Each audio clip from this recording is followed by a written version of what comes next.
Hey guys, welcome to EduStep. So today we are going on to our next topic in CBSE Chemistry class 10. Hope you are liking the videos, you are sharing it with your friends and you're subscribing to the channel for all the updates which you're getting. Soon we are going to come up with the notes also. So let's get going. आज हम लोग CBSE में क्या कर रहे हैं, let us check out. Class 10 में आज के हमारे जो टॉपिक्स हैं, तो दो हम लोगों ने रिएक्शंस कर चुके हैं हम, कॉम्बिनेशन और डीकम्पोजिशन। सो आज की हमारी जो टॉपिक्स हैं that is going to be displacement reactions, double displacement reactions and the reactivity series. Very very important. इसमें से हम लोग डेफिनेटली क्या करते हैं, क्वेश्चंस एक्सपेक्ट करते हैं। ठीक है, सो आज का हमारा ये तीन टॉपिक्स को हम लोगों ने करना है। Let's go on to the first one. So our first is displacement reactions.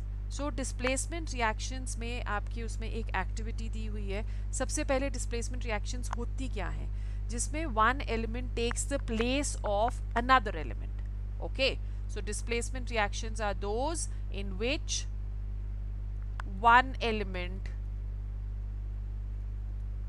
takes the place of another element. जो ज़्यादा strong है वो weak वाले को push कर देगा और उसकी जगह ले लेगा, उसको हम लोग बुलाते हैं डिस्प्लेसमेंट रिएक्शन।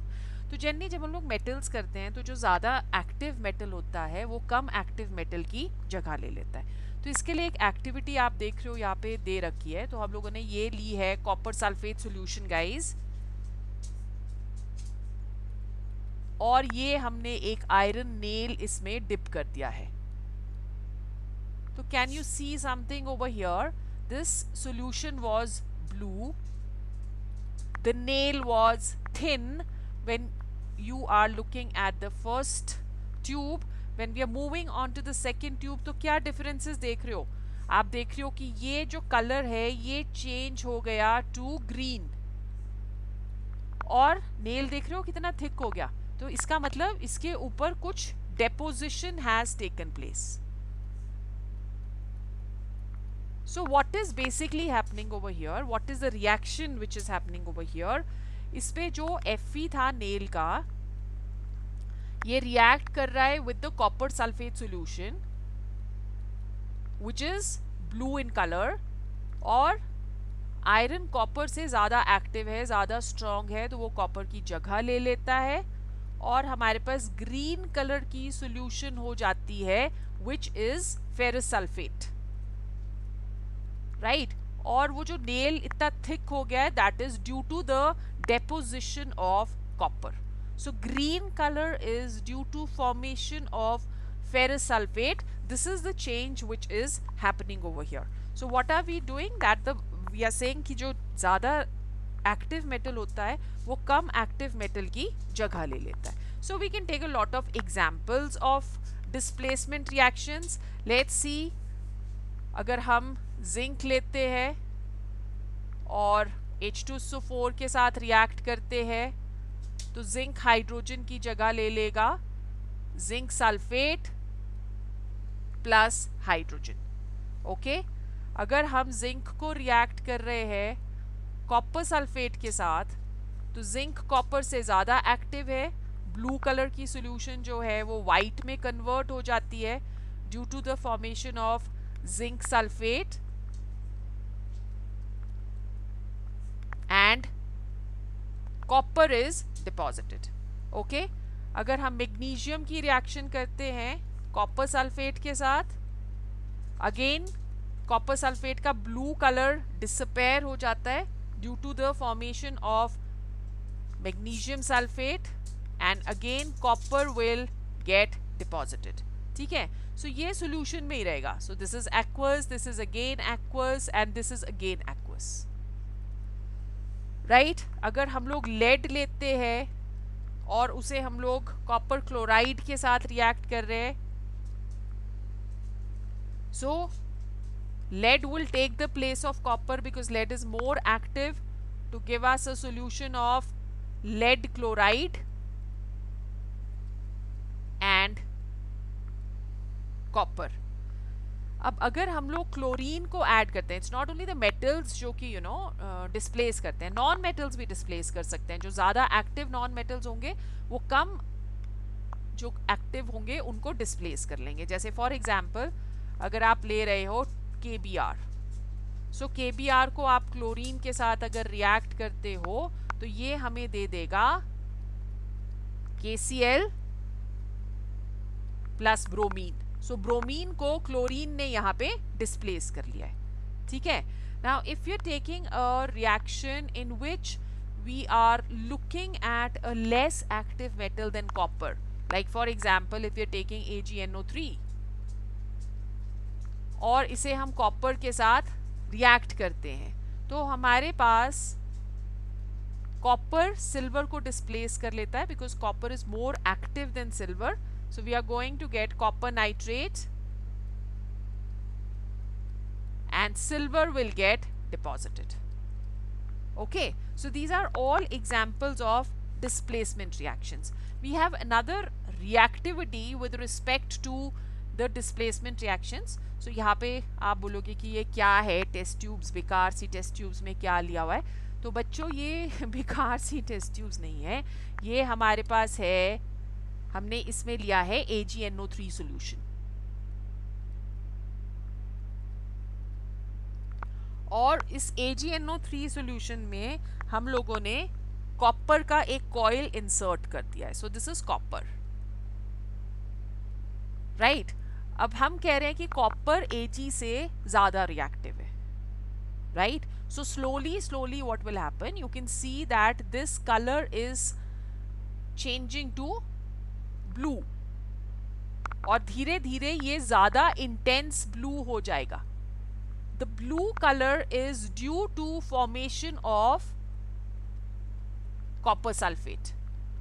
और ये जो ग्रे कलर का आपको दिख रहा है कि ये thickness of the coil is taking place, this is due to deposition of silver. So ये blue color is due to copper sulfate जो कि slowly intense blue होने लग जाता है. और ये जो है this is deposition of silver जो कि ज़्यादा थिक होती रहती है as the reaction is progressing. So if you're looking at the reaction which is happening over here, it is copper का coil हमने लिया था तो solid, plus we are taking over here silver nitrate solution तो aqueous जो कि convert हो जाएगी copper nitrate solution में which is blue in color, and silver will get deposited. So this is another activity which helps us understand the displacement reactions. उसी तरह से double displacement भी होती है, मतलब दोनों जो मेटल्स हैं एक दूसरे की जगह ले लेंगे, तो इसलिए हम उनको पार्टनर एक्सचेंज रिएक्शंस भी बुलाते हैं. Okay, so when we are talking of double displacement reactions, they are also known as partner exchange reactions क्योंकि दोनों के पार्टनर्स जो हैं वो चेंज हो जाएंगे. So let's understand this by taking this activity. हम लोगों ने एक बीकर ले लिया और उसपे हम पोर कर रहे हैं simultaneously Na2SO4 solution and BaCl2 solution.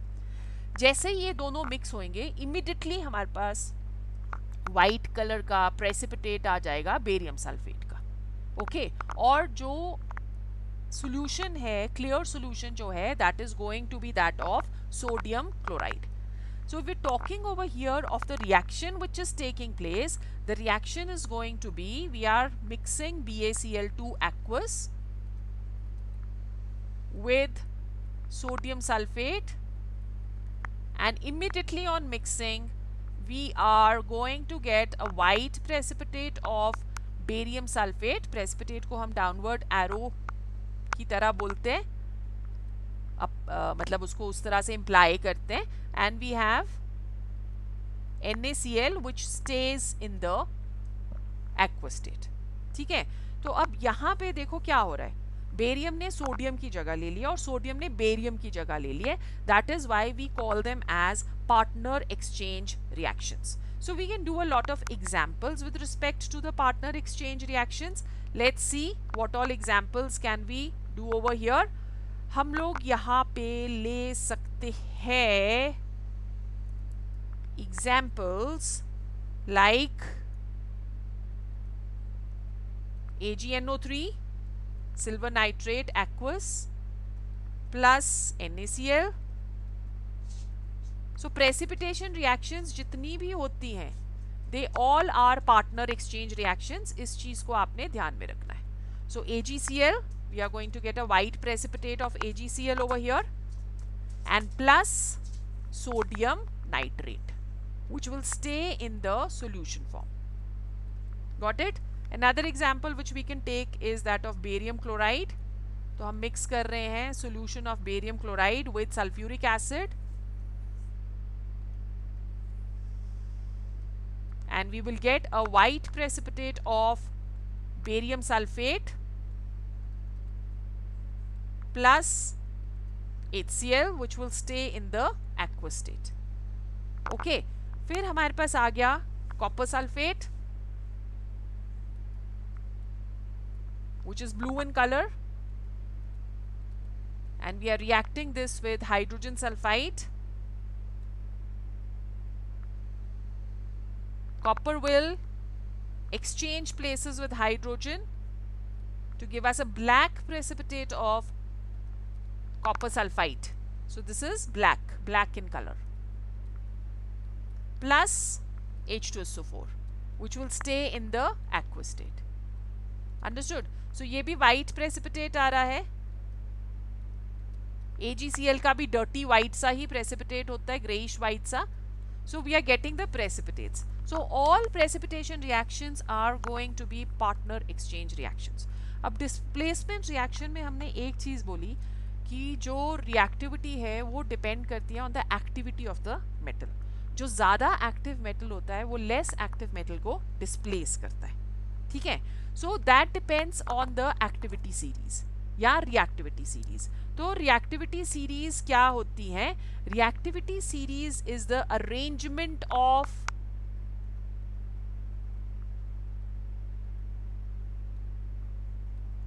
metals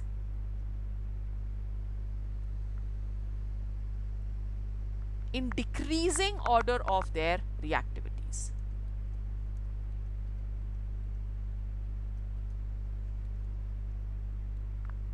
Order of their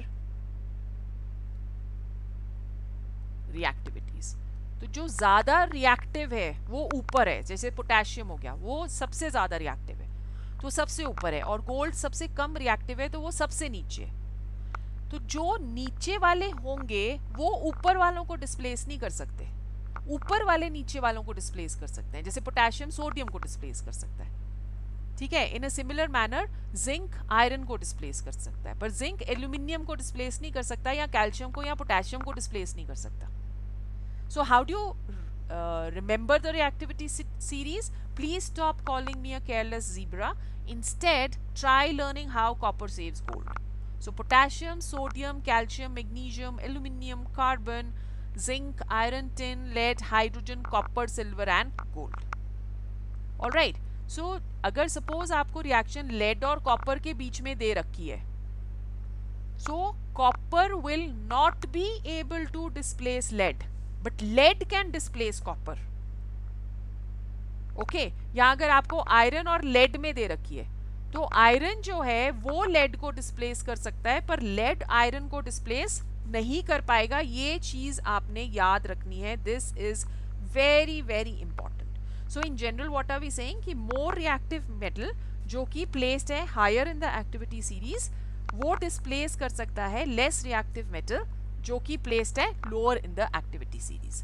so I hope आज का लेक्चर आपको क्लियर हो गया है. In our next class we are going to do the oxidation and reduction reactions क्या होते हैं, and we will also do corrosion and finish with our first chapter chemical reactions and equations. Then we can discuss some questions and we are ready for our test. Okay guys, So I shall see you soon. Till that time, bye bye and keep practicing and learning.